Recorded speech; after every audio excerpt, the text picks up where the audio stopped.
Hi! Welcome to this part of my review featuring Legend Quest Omnibus Edition.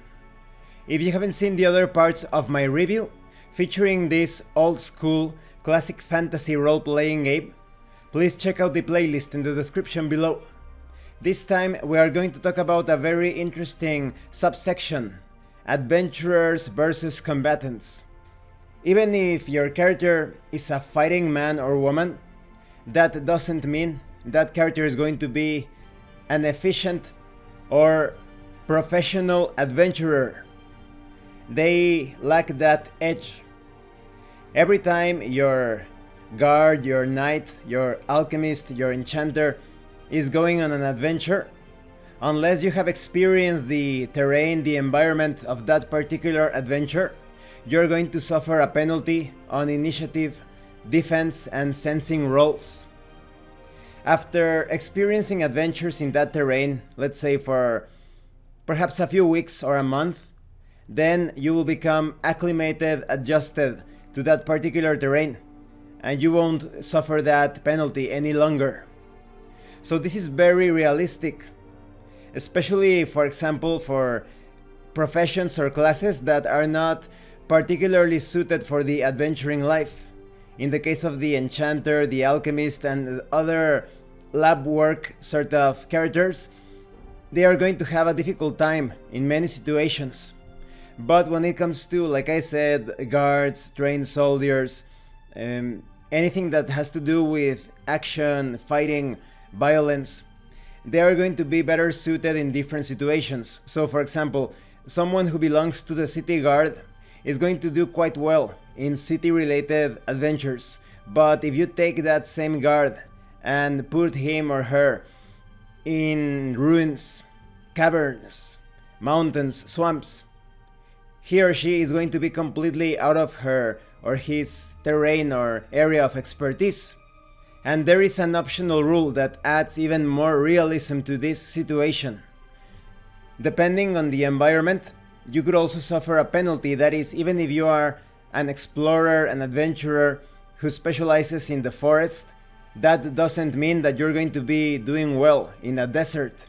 Or maybe you have experienced adventures in the desert, but now you need to explore the coastline, or maybe you need to go to the frozen tundra. So you will suffer that penalty. You always need to become acclimated to that sort of environment. You need some time. You're going to be losing your edge. Especially, for example, if you go on vacation, your attributes are going to be affected by that. Your strength, your agility. In order for you to maintain your edge, you need to be constantly adventuring. You cannot let 3 months just go by. So you need to train constantly, go out on expeditions whenever possible to keep that edge, to keep it sharp. This also applies to more intellectual matters. If you are someone that is a scholar or a researcher, you need to be constantly engaging in those activities. So for example, a coma or extended unconsciousness would be devastating to your mental attributes. In this subsection you have rules on how to recover from such attribute loss and how to train and improve your character. That is related to attributes, skill levels, the time that it takes, and there is an optional rule to apply this to different weapons. Even if you know how to use a long sword or a short sword, that doesn't mean that you are going to be skilled at using, let's say, a katana, a scimitar. So that's pretty common in role-playing games. You're going to get a penalty or negative modifier when wielding such weapons. It's very realistic. Even if you know how to wield a spear, that doesn't mean that you're going to be an expert immediately at using a halberd. So it's all about that. You need to become adjusted to the balance of the weapon, the weight, and the tricks, the ways that you can use the particular characteristics of that tool of destruction. And when it comes to training your skills, you can do that on your own, but it takes time and perhaps it will be considerably more expensive in many ways when compared to having a proper tutor or teacher. Even someone in your own party can teach you the necessary skills. And this concludes this part of the review. In the next part we are going to talk about combat. Like I said, this is very simulationist, very realistic. This role-playing game definitely encourages you to feel as if you are simulating a life, a fictional life. This is not like a movie or a comic book. You actually feel as if you are there in that fictional world. So, as I hinted in other parts, you could be a baker, a shop owner, a blacksmith.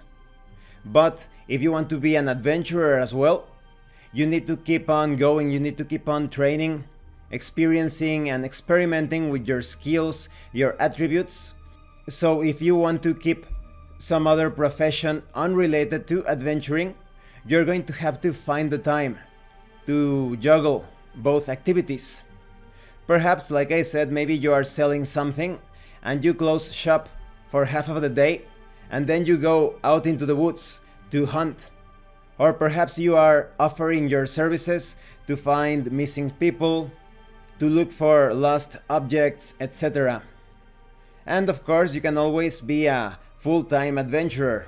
It's all about what you want, about the sort of character that you want to roleplay as. Thank you for watching this part of the review. If you have any comments or questions, please let me know. And thank you so much to those of you that have been supporting the channel by sending right through RPG gift certificates. If anyone else wants to further support the channel, the information on how to do that will be in the description below. Once again, thank you, and see you later.